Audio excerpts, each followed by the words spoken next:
Hello നമസ്കാരം എല്ലാവർക്കും Dev's cooking വേൾഡിൻ്റെ Ramzan special എപ്പിസോഡിലേക്ക് സ്വാഗതം. അപ്പോൾ എല്ലാ മുസ്ലിം സഹോദരങ്ങളും റംസാൻ്റെ ഒരുക്കത്തിലായിരിക്കും അല്ലേ? എല്ലാവർക്കും എൻ്റെ അഡ്വാൻസ് വിഷസ്. തീർച്ചയായിട്ടും നിങ്ങൾ കാണേണ്ട ഒരു യൂസ്ഫുൾ ആയിട്ടുള്ള റെസിപ്പിയാണ് ഞാനിന്ന് ഇൻട്രൊഡ്യൂസ് ചെയ്യുന്നത്. ലോക്ക്ഡൗൺ ആയതുകൊണ്ട് റെസ്റ്റോറൻറ്റ് ഫുഡ് ലവേഴ്സിന് ഒരു രക്ഷയുമില്ലാത്ത കാലമാണ്. അപ്പോൾ അതേ ടേസ്റ്റിൽ വീട്ടിൽ തന്നെ നമുക്കതൊക്കെ പ്രിപ്പയർ ചെയ്താലോ? എന്തായാലും ഞാനിവിടെ മിക്കവാറും തയ്യാറാക്കുന്ന വളരെ ഈസി ആയിട്ടുള്ള ഒരു തന്തൂർ റൊട്ടിയുടെ റെസിപ്പി നിങ്ങൾക്ക് ഷെയർ ചെയ്യാമെന്ന് വിചാരിച്ചു. എന്നാൽ വീഡിയോ കാണുന്നതിന് മുന്നേ ആദ്യമായിട്ട് ഈ ചാനൽ കാണുന്നവർ സബ്സ്ക്രൈബ് ചെയ്യാനും ലൈക്ക് ചെയ്യാനും ഷെയർ ചെയ്യാനും മറന്നു പോരുതേ. തൊട്ടടുത്ത് കാണുന്ന ബെല്ലൈക്കൺ കൂടെ പ്രസ് ചെയ്യുക. എന്നാൽ വരും നമുക്ക് വീഡിയോ കാണാം. അപ്പോൾ തന്തൂർ റൊട്ടി റെഡിയാക്കാനായിട്ട് ഞാൻ 2.5 കപ്പ് ഗോതമ്പ് മാവാണ് എടുത്തിട്ടുള്ളത് കേട്ടോ. നമുക്ക് രണ്ടിലും ഉണ്ടാക്കാം, ഗോതമ്പിലും മൈദയിലും ഞാൻ ഉണ്ടാക്കുന്നുണ്ട്. അപ്പോൾ 2.5 കപ്പ് മൈദ മാവ് അളന്നെടുത്തിട്ടുണ്ട്. അതിന് 1/4 ടീസ്പൂൺ ഉപ്പും 1 ടീസ്പൂൺ പഞ്ചസാരയും നമുക്ക് വേണം. അതുപോലെ തന്നെ 1 ടീസ്പൂൺ ബേക്കിംഗ് പൗഡറും 1/4 ടീസ്പൂൺ ബേക്കിംഗ് സോഡയും. അപ്പോൾ കൃത്യമായിരിക്കണം കേട്ടോ ഈ അളവ്. ഇത്രയും നമുക്ക് ഒന്ന് യോജിപ്പിച്ച് കൊടുക്കാം.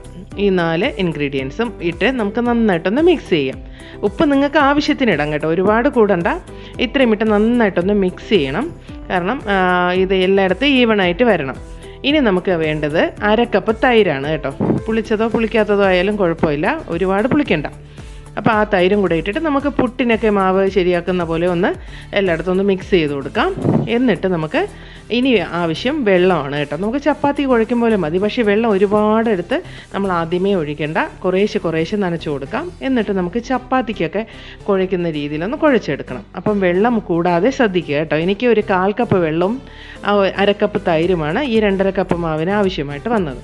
അപ്പം ഒരു 5-6 മിനിറ്റെങ്കിലും നന്നായിട്ടൊന്ന് ഇത് ഒരു നല്ല രീതിയിൽ കുഴയ്ക്കുക. എന്നിട്ടൊരു 2 ടേബിൾ സ്പൂണോളം ഓയിലും കൂടെ നമുക്കിതിന് മിക്സ് ചെയ്ത് കൊടുക്കാം കേട്ടോ. 2 ടേബിൾ സ്പൂൺ ഇല്ലെങ്കിലും കുഴപ്പമില്ല, 1.5 ടേബിൾ സ്പൂൺ മതിയാകും.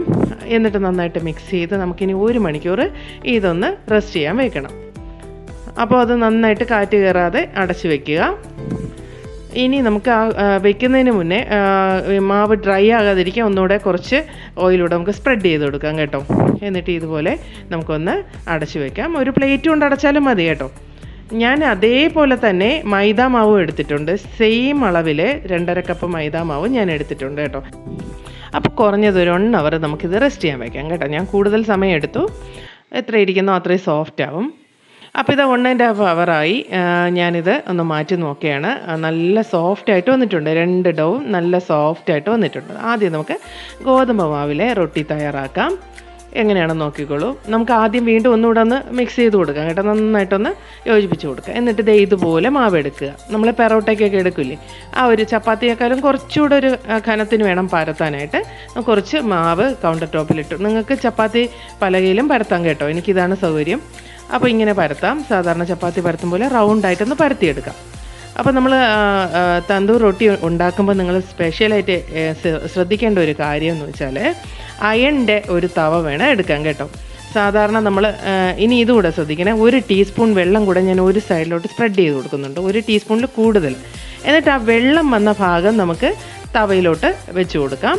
എന്നിട്ട് ഇങ്ങനെ കൈ കൊണ്ടൊന്ന് പ്രസ് ചെയ്ത് കൊടുക്കണം. ജെൻറ്റിലായിട്ട് പ്രസ് ചെയ്താൽ മതി, ഹാർഡായിട്ട് പ്രസ് ചെയ്യണ്ട. പ്രസ് ചെയ്ത് കൊടുത്തിട്ട് അപ്പോൾ അതങ്ങ് ഒട്ടിയിരിക്കും. എന്നിട്ട് എന്ത് ചെയ്യണം, അതിനെ ആ തവയെ നമുക്ക് അടുപ്പിലോട്ട് ഇങ്ങനെ തിരിച്ച് പിടിക്കാം. അപ്പോഴിളകി പോകത്തില്ല. നന്നായിട്ട് അത് ആ സൈഡ് നന്നായിട്ട് മൊരിഞ്ഞ് വരും. ഇങ്ങനെയാണ് തന്തൂർ റൊട്ടി റെഡിയാക്കുന്നത്. എന്ത് ഈസിയാണെന്ന് നോക്കി. ഇത് റെഡി ആയിട്ടുണ്ട്. നമ്മുടെ തന്തൂർ റൊട്ടി നല്ല ഭംഗിയായിട്ട് വന്നിട്ടുണ്ട്. ഇനി നമുക്ക് ചെയ്യേണ്ട ഒരു കാര്യം കൂടെ ഉണ്ട്. നമുക്ക് കുറച്ച് ബട്ടറോ അല്ലെങ്കിൽ ഗീയോ സ്പ്രെഡ് ചെയ്ത് കൊടുക്കാം. അപ്പോൾ ഇതിൻ്റെ പുറകു വശവും നല്ല കറക്റ്റ് പെർഫെക്റ്റായിട്ട് വന്നിട്ടുണ്ട്. നമുക്കിനി ബട്ടർ കൂടെ കുറച്ച് സ്പ്രെഡ് ചെയ്ത് കൊടുക്കാം. അപ്പോൾ അതിന് നല്ല ടേസ്റ്റ് ഉണ്ടാവും. ഇനി ഞാൻ മൈദാ മാവ് അതേപോലെ സെയിം പ്രോസസ്സ് തന്നെ അതേപോലെ ഒന്ന് ചെയ്യണേ. അതേപോലെ തന്നെ നമുക്ക് പിന്നെ നിങ്ങൾ ഈ അയൺ തവ തന്നെ എടുക്കാൻ ശ്രദ്ധിക്കുക കേട്ടോ. സാധാരണ നമ്മൾ നോൺ സ്റ്റിക്കിൽ അത്രയും പെർഫെക്റ്റ് ആയിട്ട് വരാൻ ചാൻസ് ഇല്ല. എൻ്റെ ഒരു പഴയ തവയാണ് ഞാൻ ഇതിന് വേണ്ടിയിട്ട് എടുത്തത്. അപ്പോൾ വെള്ളം ഇങ്ങനെ സ്പ്രെഡ് ചെയ്യാൻ മറന്നു. ഒരു 1.5 ടീസ്പൂൺ വെള്ളം സ്പ്രെഡ് ചെയ്തിട്ട് വെള്ളം വെച്ച സൈഡ് നമ്മൾ തവയിലിട്ട് കൊടുക്കുക.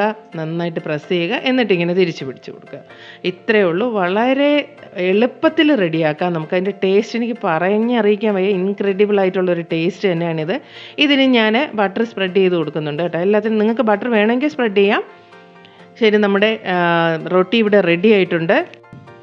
ഇതുണ്ടാക്കി നോക്കുമ്പോൾ തന്നെ നിങ്ങൾക്ക് മനസ്സിലാവും റെസ്റ്റോറൻറ്റിലെ അതേ ടേസ്റ്റ് തന്നെയാണ് കേട്ടോ. അപ്പോൾ ഞാനിവിടെ പനീർ ബട്ടർ മസാലയാണ് ഇവിടെ റെഡിയാക്കിയിട്ടുള്ളത്. നിങ്ങൾക്കിത് മട്ടൻ കുറുമയോ ചിക്കൻ കറി എന്തിൻ്റെ കൂടെ വേണോ കഴിക്കാം. ഇത് എനിക്കിവിടെ പനീറിൻ്റെ കൂടെയാണ് പിള്ളേർക്ക് ഇഷ്ടം, അതുകൊണ്ടാണ് ഞാൻ ഉണ്ടാക്കിയത്. അപ്പോൾ ശരിക്കും പറഞ്ഞാൽ ഞാൻ ഉണ്ടാക്കിയിട്ട് അങ്ങ് ശരിക്കും ഭയങ്കര സംഭവമാണെന്ന് പറയുന്നതല്ല കേട്ടോ, റിയലി ഗുഡ് ടേസ്റ്റ്.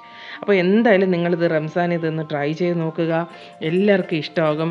ഇഷ്ടമായെങ്കിൽ നിങ്ങളുടെ കമൻസൊക്കെ കമൻറ്റ് ബോക്സിൽ ഇടാൻ മറന്നു പോരുത്. നിങ്ങളുടെ ഫീഡ്ബാക്ക്സ് എനിക്ക് എന്തായാലും വേണം. അപ്പോൾ അത്ര എളുപ്പത്തിൽ നമുക്ക് റെസ്റ്റോറൻറ്റ് രുചിയിലൊരു തവ റൊട്ടി എങ്ങനെ റെഡിയാക്കാമെന്നാണ് ഞാനിതിൽ പറഞ്ഞു തന്നത്. നിങ്ങൾക്ക് മനസ്സിലായി കാണുമല്ലോ, എല്ലാവർക്കും ഇഷ്ടപ്പെട്ട് കാണുമല്ലോ. എങ്കിൽ തീർച്ചയായിട്ടും നല്ല വീഡിയോസിനായി ഈ ചാനൽ സബ്സ്ക്രൈബ് ചെയ്യുക. വീണ്ടും നല്ലൊരു എപ്പിസോഡുമായി കാണാം. Till then stay safe and good bye.